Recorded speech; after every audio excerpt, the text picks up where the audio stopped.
Antiocho the fourth, he wanted to basically not kill all of the Jews, but he wanted there to be no more Jews. It's a bit of a trick. How do you make it that there are no more Jews without killing the Jews? So you kill the spirit of the Jew. Let's start with something that might get your attention. Hanukkah is, in fact, not a holiday. No.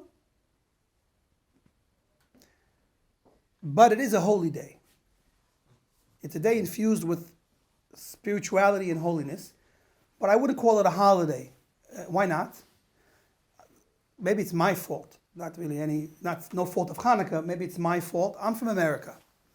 And in America, when they talk about holidays, so, they have a lot of days where they commemorate and remember people that are not around anymore, or events that are no longer, part of the history. One of my favorites, as an example, is Memorial Day. Memorial Day is a holiday in America that kind of commemorates the fallen soldiers that were involved in defending America. So what is Memorial Day all about? So it's all about making a barbecue, or whatever, watching football, or whatever sports they watch. That's a holiday, but not a holy day. And that's why I'm saying that Hanukkah is not a holiday. Hanukkah is not a day we commemorate. We don't remember Hanukkah. Hanukkah and all holidays are days that we actually live right now. Hanukkah is not once upon a time. Hanukkah is really right now.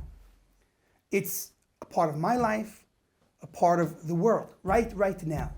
And there's a new light shining on these days of Hanukkah, and it's because of this new light, this new revelation, and this new empowerment, this power that Hashem is feeding us right now to live with this holiday and to use it to make this world better and our lives better, is why Hanukkah is not some day we just think about once upon a time, but it has to be part of our lives. So how do we make and understand how Hanukkah is in fact part of our lives right now?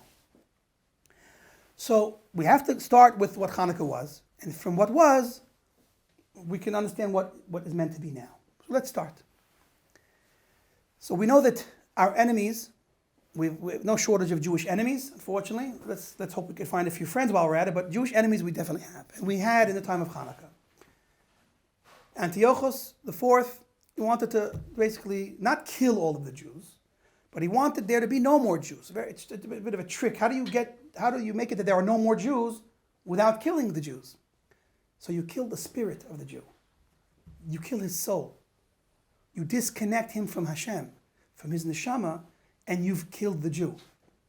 He's a walking mummy now. He's just a dead man walking, soulless, unfortunately, but he's still physically alive. Like all of the rest of the creatures in this world. They're still physically moving around, but not everybody's living. Are you dying a slow death, or are you living a long life? Living is not simple. We're not all living.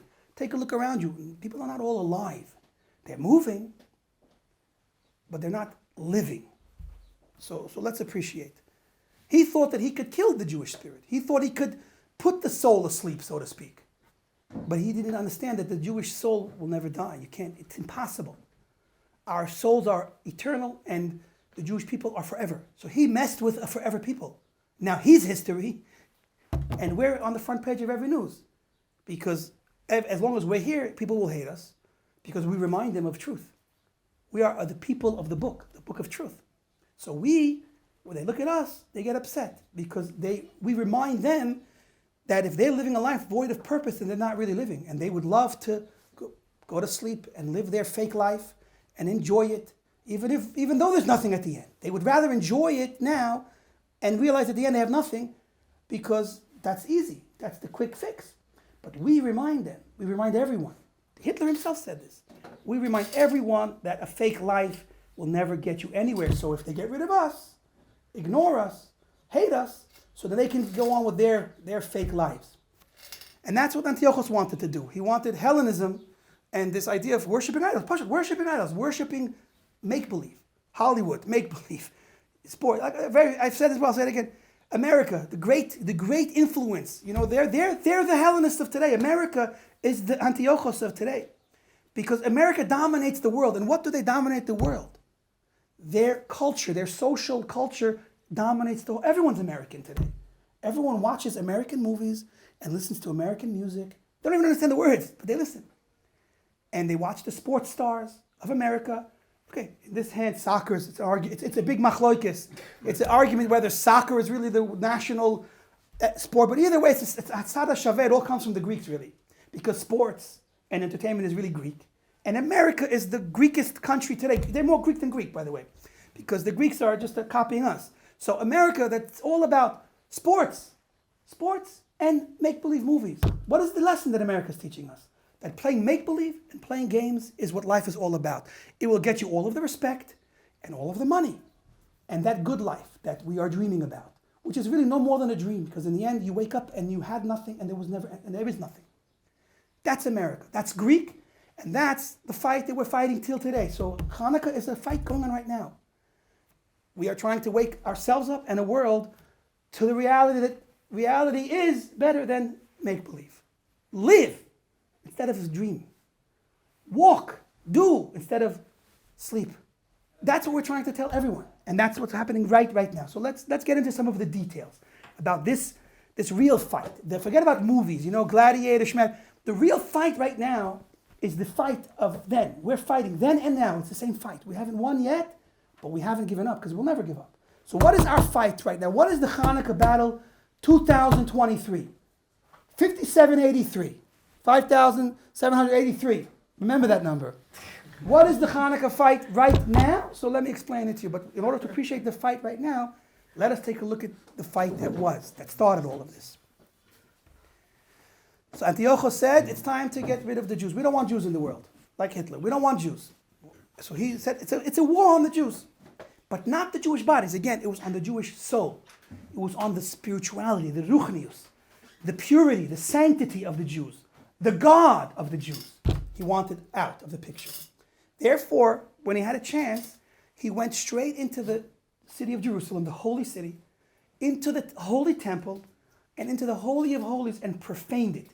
He contaminated everything, and especially the oil, that special oil. He turned it into a brothel.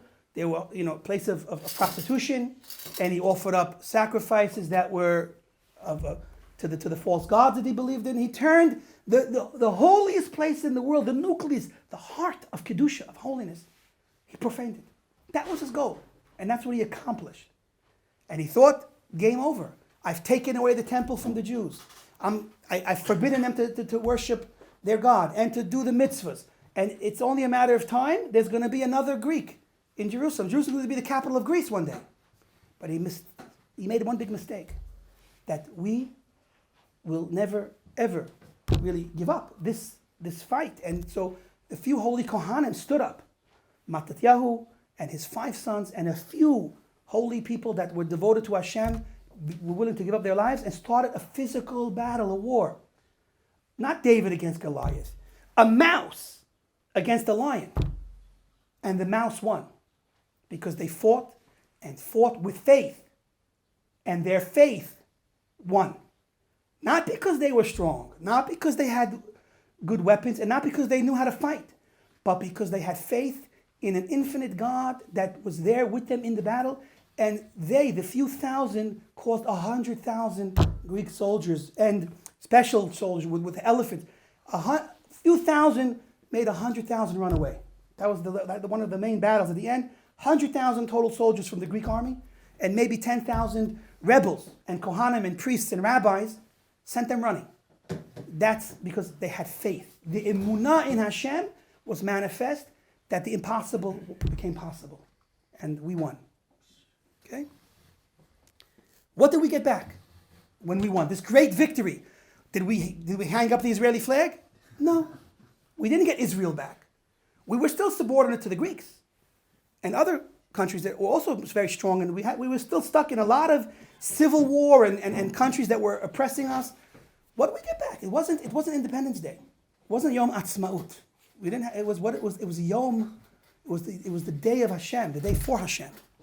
It was a day that we got back the Bet HaMikdash, and we were able to sanctify it, to rekindle the flames of the menorah. We could light the menorah, and we had the Mizbeach back, and we had that place of Kedusha, that place where heaven and earth kiss, that place where Hashem's presence resides. We got that back.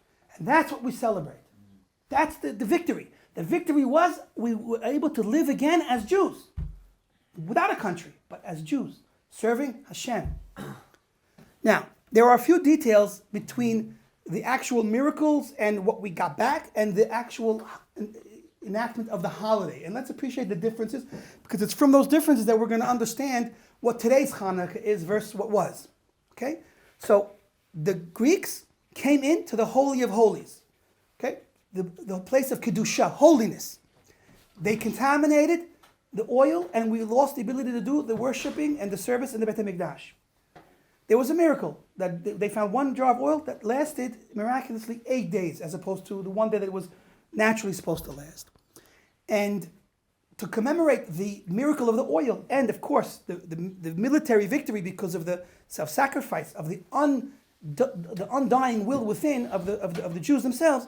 So together they said we have to make a holiday, and the holiday is represented by taking a menorah, a candelabra. Really, it's just the light itself, but we do it in a candelabra, and lighting it. So let's look at the differences. We got back a 7-branch menorah that was lit inside of the Beit HaMikdash, which was a holy place, and the Beit HaMikdash was a house, so it was a private domain, a holy private domain, with this 7 lights of the Beit HaMikdash menorah.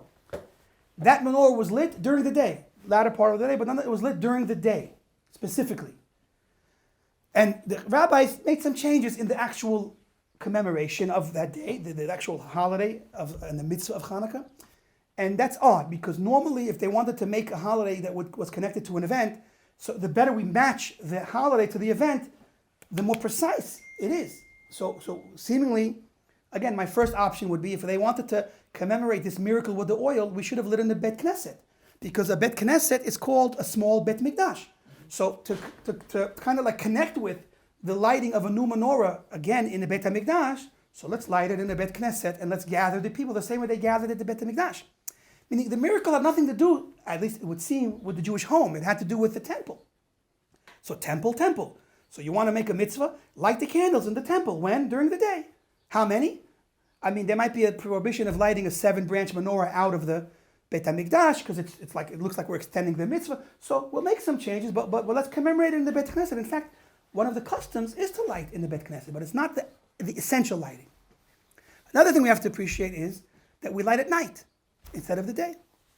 So let's connect. Spiritually, what does the Beit HaMikdash represent? It represents a place that's holy. And holiness is represented by the idea of a home. Spiritually, when we talk about the realm of holiness above, it's called a private domain. It's called, in Hebrew it works better, a rishut hayachid. It's a unique place where there's a level of unity, a oneness. A home, there's a oneness in a home because it's one family where they're all related. It's a unit, family unit in a home. And the Beit HaMikdash, being a holy place, there's this idea of the unity of what that place represents. And spiritually, the realm of holiness above, which is there's a Beit HaMikdash spiritually above, it's called a Makom Kadosh, a holy place, which again represented by the idea of Rishut HaYachid, a private domain. Outside of a private domain, we have what's called the Rishut HaRabim, a public domain, the streets where the public gathers and walks around and does what they do. Spiritually, the public domain, which is a place of multiplicity, it's not owned by one person. It doesn't belong to one person or one family unit. It belongs to everybody. It's everyone's. That idea in spirituality, it translates the realm that is outside of holiness, an unholy realm that has no real owner. Why? Because on some level, Hashem is not revealed. When we talk about holiness, that's where Hashem is revealed, and there's a oneness between God and the souls of Israel and the Kedusha. So everything's one in the side of holiness. But outside of the realm of holiness, it's multiplicity, because there's nothing that's one, because there's no unity. There's no ownership, so to speak, because God's presence is not revealed or accepted. The rest of the world around us, is going in their own way. They reject Hashem. And spiritually, these sides are called the klipa, the external husks, and the sitra achra, the other side of holiness. And that is represented in this concept of a public domain, lacking ownership and lacking commonality, lacking unity. That's outside.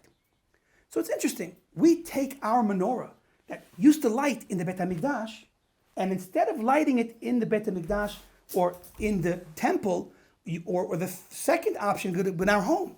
Because ultimately our home is also a small sanctuary. In fact, the Beit HaMikdash is modeled after Sarah's tent, which was a home. Sarah's home, Sarah's tent, is really the foundation for the miracles of the Beit HaMikdash in the first place. For example, Sarah's tent had a cloud above the tent representing the divine presence. It had bread that stayed fresh from week to week, which is represented in the showbread in the Beit HaMikdash, on the Lechem HaPanim. And it had the menorah. So we have the menorah in the Beit HaMikdash, and she had her Shabbos candles that lit from week to week. So the miracles of Sarah's tent are the miracles in the Beit HaMikdash. So an extension of the Beit HaMikdash, or the other way around, the Jewish home is really the foundation of everything, and the Beit HaMikdash is an extension of the Jewish home. So we have, and today the synagogue is in place of the Mikdash, and we have our Jewish home. So the two options of where we should be lighting these candles and commemorating Hanukkah, because it's the survival of the Jewish way, the Jewish family, the Jewish home, and of course, Jewish worship in the Beit HaMikdash, would either be the synagogue, the temple, the shuls, or the home. But we're told instead there is still a personal connection because each family represents their own unit, and each family, each home has a command to light. But where are we being told to light? The Gemara in Masechet Shabbat says, take that Hanukkah candle and take it outside of your home, outside of your front door. According to Tosfot, it's on the street, literally. We're taking this menorah and we're lighting it on the physical public domain, not in the private domain, but public domain. What does it represent to light this holy candle of the Mikdash on the street? Why take the candle that's meant to be in the Kodesh and put it on the street? Why light at night instead of during the day? So the answer is that this. Here's the answer. I think it's an interesting way to present it. The fight of Hanukkah, so who was making the offensive and who was really on the defensive? So the Greeks were taking the offense. The Greeks attacked us. They came into our land and our territory and our temple. Our response, strictly speaking, was defensive. We weren't trying to conquer Greece. We were just trying to survive. And we were able to survive. And we got back our Beit HaMikdash. And unfortunately, that is what, Jews are used to. If you'll just let us survive, we'll be your friends. Just let us be. Apologize. We're so sorry. If you'll stop hating us, then we'll just let us be. All we want to do is survive. But where's the offensive? Where's our offense? Huh? Where's our offense? What are we doing to conquer? What are we conquering? We're just always going to just be there, apologetic and defending ourselves, weak, passive. That's not the Jewish story. So I think that the beauty in how the sages enacted the holiday of Hanukkah is because they understood where we need to go, not where we were, but where we're going. They understood the Hanukkah of today and tomorrow. Instead of just having a defensive holiday, a holiday that celebrates the fact that we were able to defend ourselves and we're able to get back our Beit HaMikdash, that's not a victory. The Greeks are still there where they are, doing all of the crazy things that they want to do, believing in all of the false gods that they believe in and worshiping themselves, and the Hellenists within our own people still existed. So what's the offensive answer to that? Is you came into our territory. In the end, we're going to come into your territory. It's not enough just to get our Beit HaMikdash back. That's not enough. Let us have our corner with a little bit of light. No. Our light is going to conquer the darkness in the entire world. We're going to conquer the world. The world is ours. Not ours. We're Hashem's pawns. But the world is God's. God doesn't want just one part of the world. Hashem, let me have my little dot on the map in the world. You can have the rest. No. It's all Hashem's world. And so the real answer to the Hanukkah attack, and our answer is, you contaminated the holy. Ultimately, we're going to take over the entire world and make it holy. You wanted to try to kill us with darkness, because Greeks represent darkness. We're going to light up that darkness.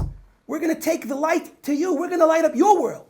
And we're going to conquer your darkness, and we're going to conquer your Rishus Harab, and we're going to take the entire world and turn it into a private domain, Hashem's private domain. The Rishut HaYachid, meaning it's Hashem's. We're going to make the whole world Hashem's, not just a part of the world.